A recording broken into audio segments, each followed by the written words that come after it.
Final guest of the week. If you happen to be watching us on QSportsTalk.com, you see our next guest live and in person. Pleased to be joined by Jason Belzer, CEO of Student Athlete NIL. Jason, thanks for coming on short notice. We appreciate it. How are you today? Thank you for having me. I'm good. It's Friday, so I can't complain. It is Friday. So tell us about this multi-team event going on in Vegas, how it all got started. It seems to be cutting edge. It's new, it's different, it's unique. Tell us what we need to know about it. Yeah, so the Players Era event is a new tournament that's starting this year. It's going to be 8 teams in 2024, and then it'll expand to 16 next year.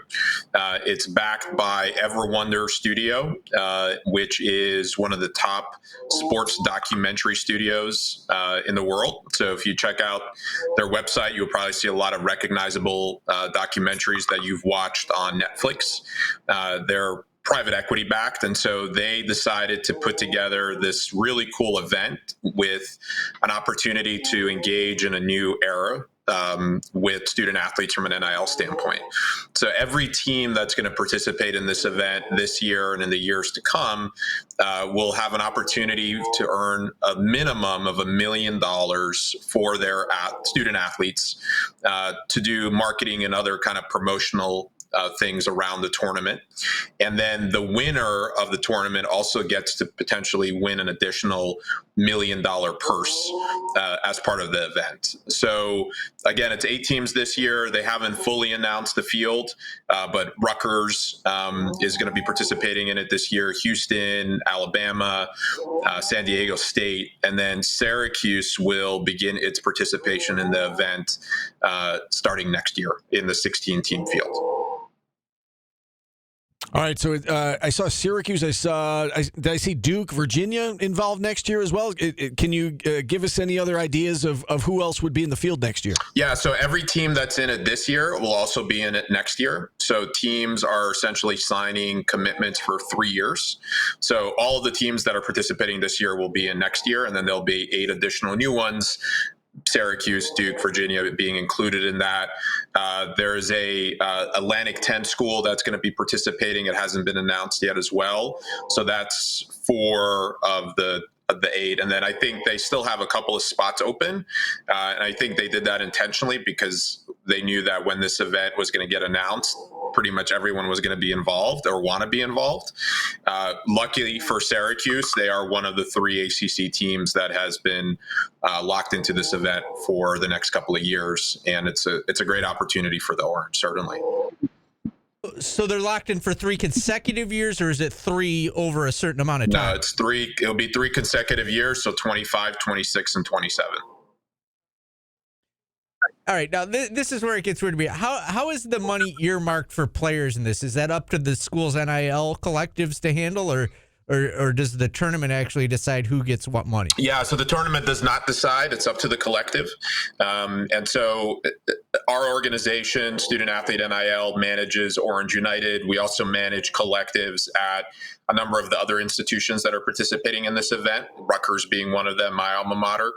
And so that money will come into the collective, and then it will be distributed to the student athletes based on the existing contracts that they're signing with us as part of their work at the university. So they're not specifically saying this athlete's going to get XYZ. It's all part of the fund that's just coming in. And then they are going to be working with us to create additional opportunities around the event. So just hypothetically, if Syracuse fans come out there to Vegas to watch the tournament, we may be hosting some ancillary events, whether it's an autograph signing or a meet and greet with the team or all of those different pieces as well. So there'll be lots of other kind of things that are happening around it. And they're excited. I mean, it's a first of its kind event. It's revolutionary. And what's interesting is we'll see what effect it has on these other tournaments, preseason tournaments, the Mauis, the Bahamas, because the reality is for them to be successful or even survive in the future, they're probably also going to have to engage in these types of opportunities for athletes. Jason, you talk about some of the events surrounding the tournament. Is there an opportunity for, let's say, a star player? I'm just going to throw Cooper Flagg out there from Duke, right? He's, considered the number one recruit in the country. If he were to do some promotional stuff around the event, is it possible that he would make more money, or does it not work like that? Yeah, so there's no restrictions around what they can and can't do. The reality is that it's not like they're going to be out there for that much of a period of time, and they're going to probably be so busy as it is that they're not going to have a ton of opportunity to do other things.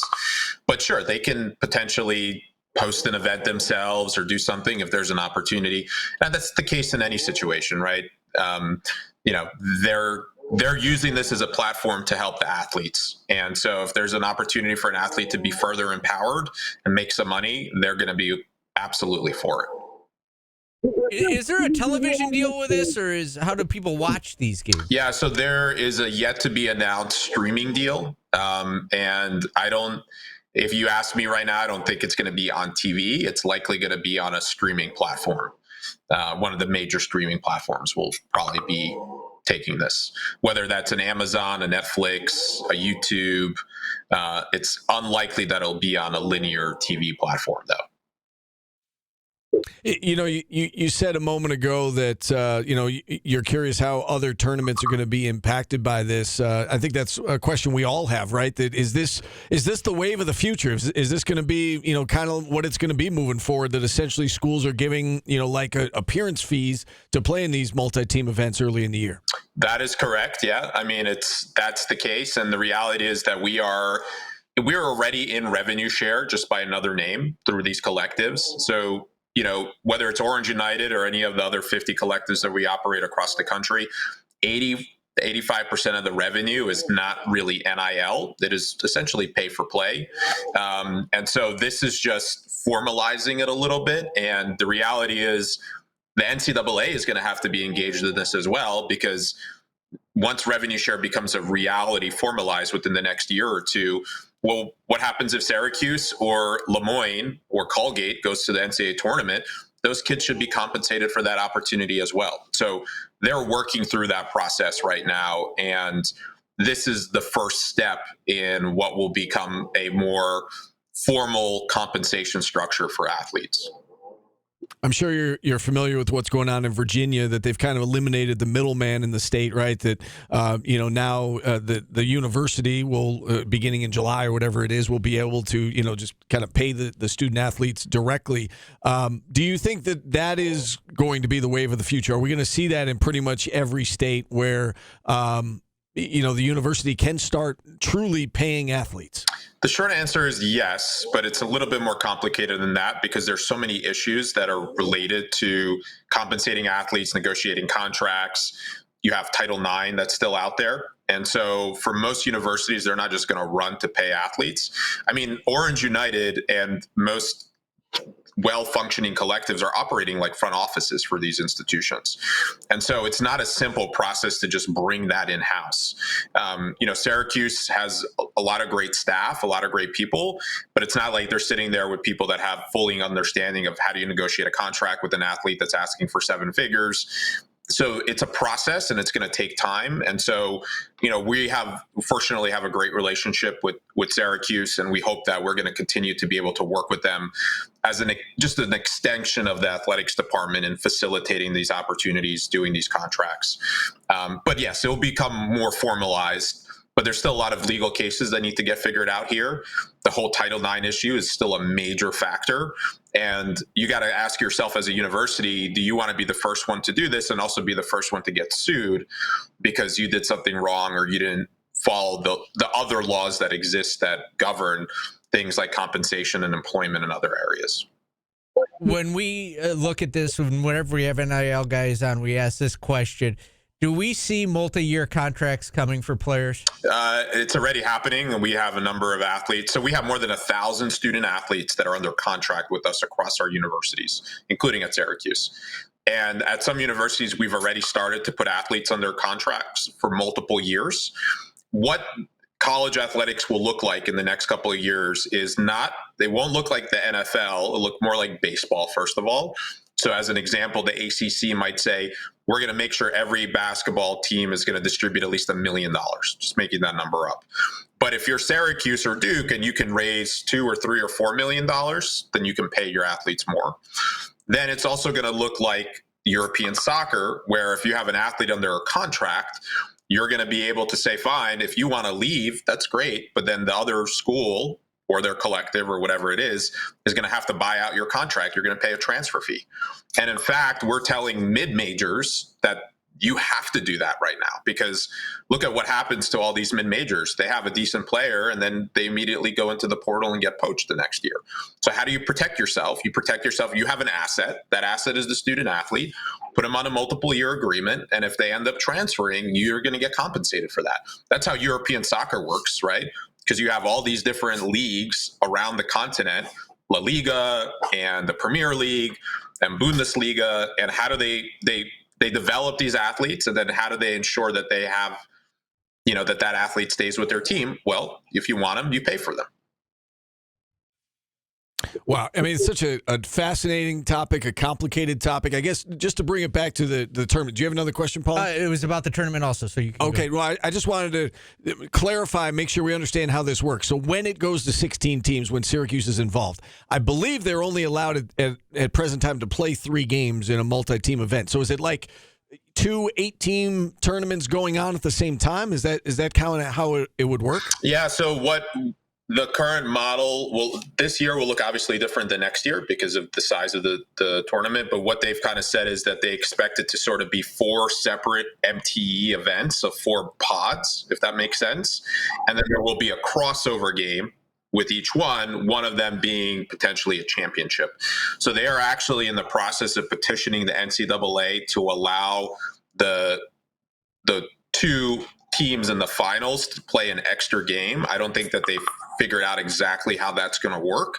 But yes, it's going to be like 4 mini tournaments, 4 mini pods. That's also going to allow them to ensure that no team from the same league meets unless it's in the championship game. So that's why, hopefully Syracuse doesn't end up having to play Duke unless they're playing for the championship of the event. Right. Is Vegas its permanent location too, or is that going to move around? I think at the moment Vegas is going to be the semi-permanent location. I know that there are so MGM is a big partner of theirs, and certainly they're going to want to probably keep it there for a while, but it could potentially move in the future. I think also there will be other tournaments that pop up. One of the big reasons, though, why Ever Wonder is in a unique position, the Players Era event, is because they're private equity backed. So most of these other events, like Maui and others, they're run by event promoters that are not as financially liquid and solvent, and are just not going to be able to say, hey, we're going to give everyone $1 million. So they are going to have a pretty strong stranglehold over this. And they'll probably bide their time waiting to see what happens with everybody else before they decide what they want to do next. All right, Jason. Really good stuff. Appreciate the insight. Thanks for coming on short notice. Enjoy your weekend, and I'm sure we'll be talking again soon as this thing gets closer. Thanks for coming on. Thank you. Go Orange. All right. And with that, we will take our final time out. We'll wrap up the show. We'll wrap up the week right after this on ESPN Radio.